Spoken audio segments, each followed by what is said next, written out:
আজ থেকে 500 বছর আগে একজন নবী আসছিল, যার নাম ঈসা রুহুল্লাহ আলাইহিস সালাতু ওয়াস সালাম। এই নবীকে আল্লাহ রাব্বুল আলামিন দুনিয়ার মধ্যে পাঠিয়েছিলেন, কিন্তু এই নবীর মা ছিল, বাবা ছিল না। আমাদের প্রশ্ন, বাবা ছাড়া একজন মানুষ দুনিয়ার মধ্যে কেমনে আসে? আর এই ব্যক্তি যখন দুনিয়ার মধ্যে এসেছিল, তার মায়ের কোলে থাকা অবস্থায় শিশু মানুষ, একদিনের বাচ্চা, মায়ের কোলে থেকে তার জাতির লোকদের সাথে কথা বলেছিল। আমাদের প্রশ্ন এই জায়গায়, বাবা ছাড়া একজন মানুষ দুনিয়ার মধ্যে কেমনে আসলো? আর একজন মানুষ জন্ম হওয়ার পরেই কেমনে কথা বলল? এই প্রশ্নের উত্তর যদি দিতে পারো, আমরা তোমার হাতে হাত দিয়ে কালেমা পড়ে মুসলমান হয়ে যাব। আল্লাহু আকবার।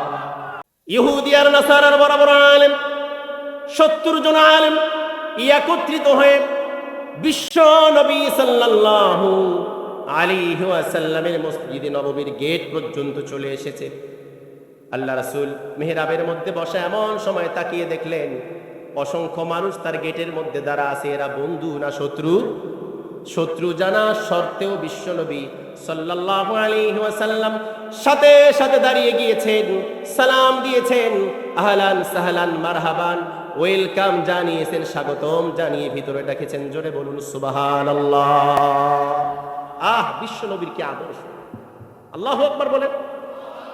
এটাই সুন্নাত। আপনার চরম শত্রু যদি আপনার বাড়িতে যায়, সালাম দিতে হবে, সাধ্য মতন আদর আপ্যায়ন করতে হবে, মেহমানদারি করতে হবে। এটাই আল্লাহ রাসূলের সুন্নাত। জোরে বলুন সুবহানাল্লাহ। এবার বিশ্বনবী দাঁড়িয়ে গেলেন, সাহাবাদেরকে দাঁড়াইতে বললেন, বিশ্বনবী সালাম দিলেন। শত্রুপক্ষের এতগুলো লোক, আলেমেরা, ইহুদি আর নাসারার আলেমেরা অবাক হয়ে গেল, আশ্চর্যান্বিত হয়ে গেল। আহারে, বিশ্ব নবী সাল্লাল্লাহু আলাইহি ওয়াসাল্লামের কাছে আমরা এসেছি, আমরা তো তার বন্ধু নেই, বরং আমরা শত্রু। অথচ বিশ্ব নবী আমাদেরকে দেখে দাঁড়িয়ে গেলেন, সালাম দিলেন, ভিতরে আসতে বললেন, এবার বসতেও বললেন। সুবহানাল্লাহ। মানবতার মহান শিক্ষক, মানবতার বন্ধু বিশ্ব নবী সাল্লাল্লাহু আলাইহি ওয়াসাল্লাম বললেন, ভাই বসেন।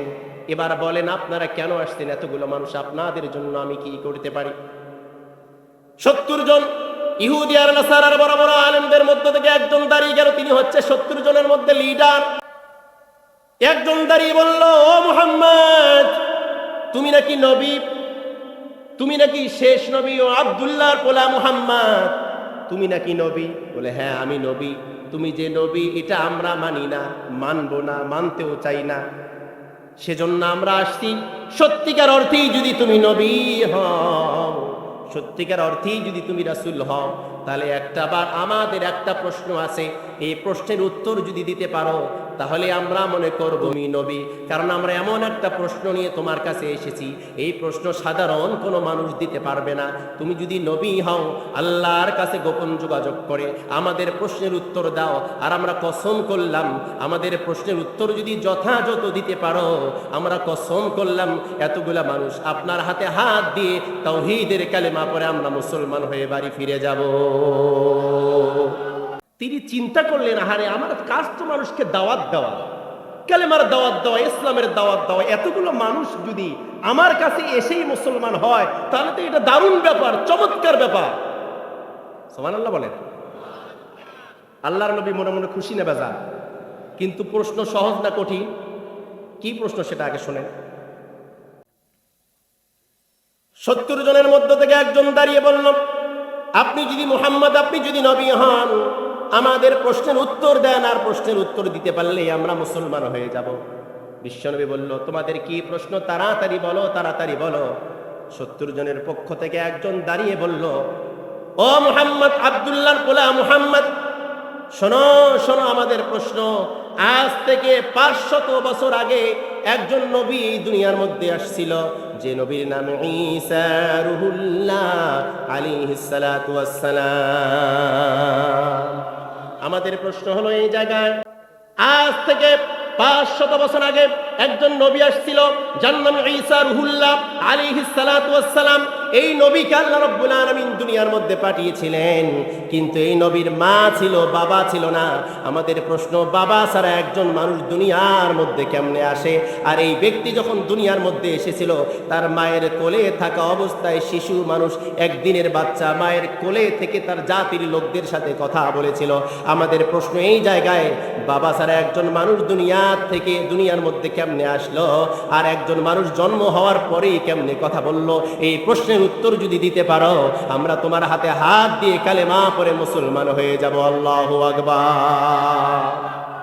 আল্লাহর নবী এই প্রশ্নের উত্তর জানতো না।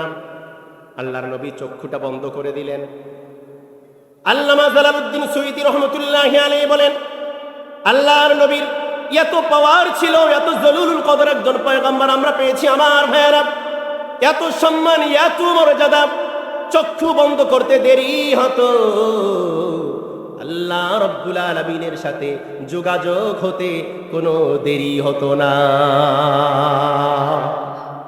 চক্ষু বন্ধ করে দিলেন, আল্লাহর সঙ্গে যোগাযোগ হয়ে গেল।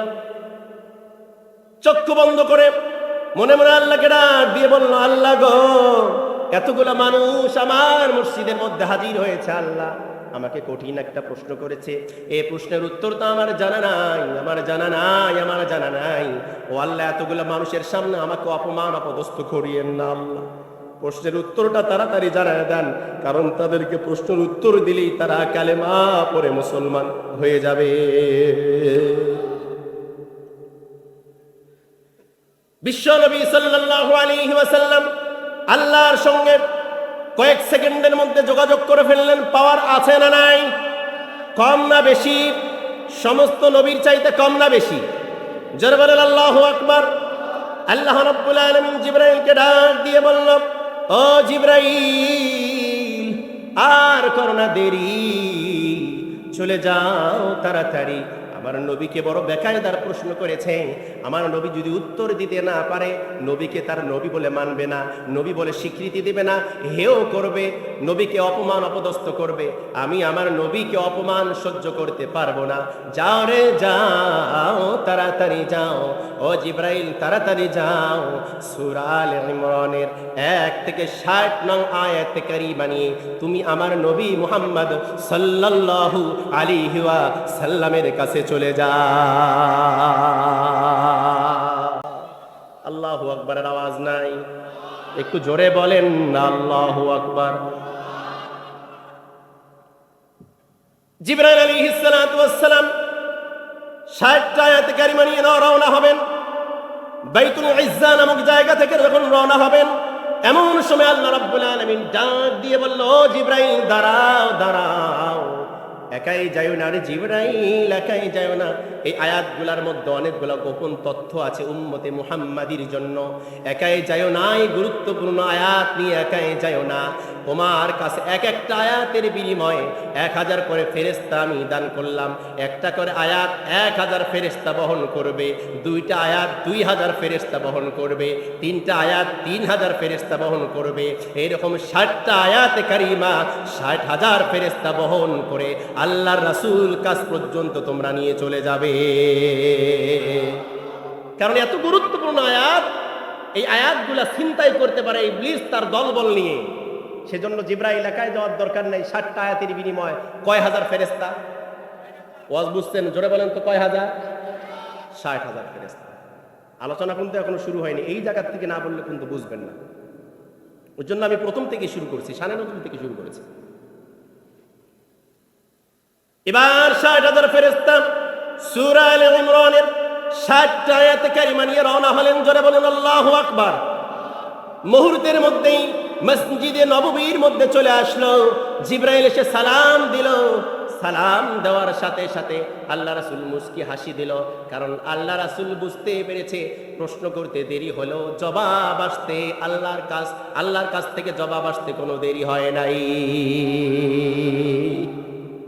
জিবরাইল এসে সালাম দিয়ে বলল, ইয়া রাসূলুল্লাহ, চক্ষু খোলেন, মাথা তোলেন, তাড়াতাড়ি ঠাস ঠাস করে বেঈমানদের প্রশ্নের উত্তরটা দিয়ে দেন। ইয়া রাসূলুল্লাহ, ইয়া হাবিবাল্লাহ, সব আয়াতে কারিমা পরে উত্তর দেওয়ার দরকার নাই। আল্লাহ পাক 60টা আয়াতে কারিমা সামারাইজ করে একত্রিত করে আল্লাহ রাব্বুল আলামিন সূরা আলে ইমরানের 46 নং আয়াতে কারিমার মধ্যে ঢুকায় দিয়েছে। তারা যেহেতু ইহুদি আর নাসারার বড় বড় আলেম, একটা আয়াত বললে তারা তাদের প্রশ্নের উত্তর পেয়ে যাবে।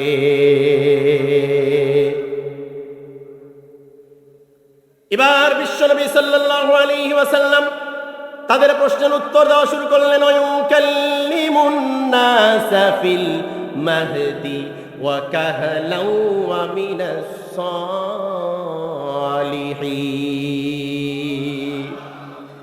এক একটা করে আয়াতে কারিমা তেলাওয়াত করব যখন, আমি আমার ডান হাত তুলে ইশারা করব তখন, ইশারা করব যখন, আল্লাহু আকবার বলবেন তখন, এই কর্মসূচি চলবে ততক্ষণ, আখিরি মোনাজাত না হয় যতক্ষণ।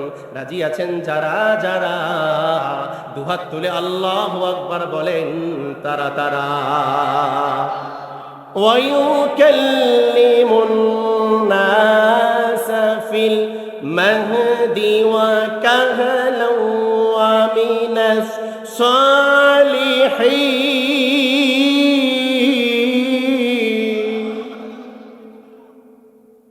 কাফের বেঈমানেরা প্রশ্ন করেছিল, ও আল্লাহর নবী, আপনি যদি সত্যিকার অর্থেই যদি নবী হন তাহলে আমাদেরকে প্রশ্নের উত্তর দেন। ঈসা নবী দুনিয়ার মধ্যে আসলো, বাবা ছাড়া একজন মানুষ কেমনে দুনিয়ার মধ্যে আসে, আর একজন বাচ্চা জন্মের পরেই কেমনে মানুষের সাথে কথা বলে? সুবহানাল্লাহ বললেন। আল্লাহর নবী সাল্লাল্লাহু আলাইহি ওয়াসাল্লাম বললেন, ওয়ায়ুকাল্লিমুন নাসা ফিল মাহদি ওয়া কাহলাও ওয়া মিনাস সালিহিন।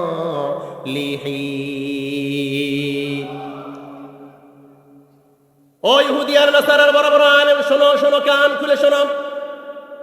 আমার আগে একজন নবী এসেছিল, সেই নবীর নাম ঈসা রুহুল্লাহ।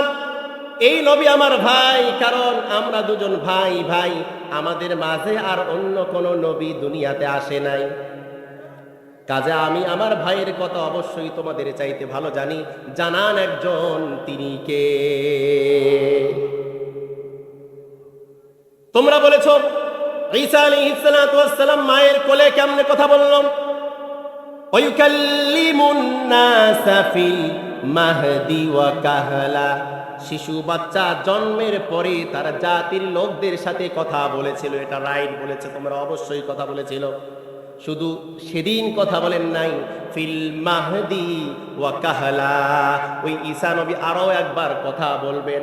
তারা তাহলে প্রশ্ন করলো, তারা একবার কথা বলেছিল মায়ের পেট থেকে জন্মের পরে কথা বলেছিল, আর বিশ্ব নবী বলল যে একবার নয়, আরো একবার কথা বলবে। একবার শিশু অবস্থায় মায়ের কোলেই কথা বলেছিল, আর একবার কথা বলবে। আল্লাহ রাব্বুল আলামিন তাকে চতুর্থ আসমানের মধ্যে রেখে দিয়েছেন।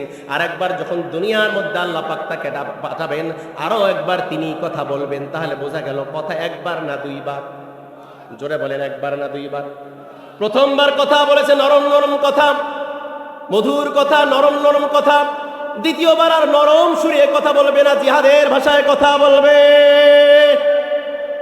জিহাদের ভাষায় কথা বলবে, কাফের বেঈমানদের বিপক্ষে কথা বলবে, ইসলামী আন্দোলনের পক্ষে কথা বলবে, আল্লাহর জমিনে আল্লাহর রাজ কায়েম করার জন্য কথা বলবে। ঈসা আলাইহিস সালাতু ওয়াস সালামের মাধ্যম দিয়ে আল্লাহ রাব্বুল আলামিন तमाम বিশ্বময় আবারো কোরআনের শাসন চালু করে দিবে। কথা বলেন ঠিক কিনা? মনে রেখো, কথা একবার নয়, কথা হবে দুইবার। একবার হবে নরম কথা, আর একবার হবে গরম কথা। ওয়া মিনাস সালিহিন, এবং তিনি নেককার এবং সৎ কর্মশীলদের অন্তর্ভুক্ত।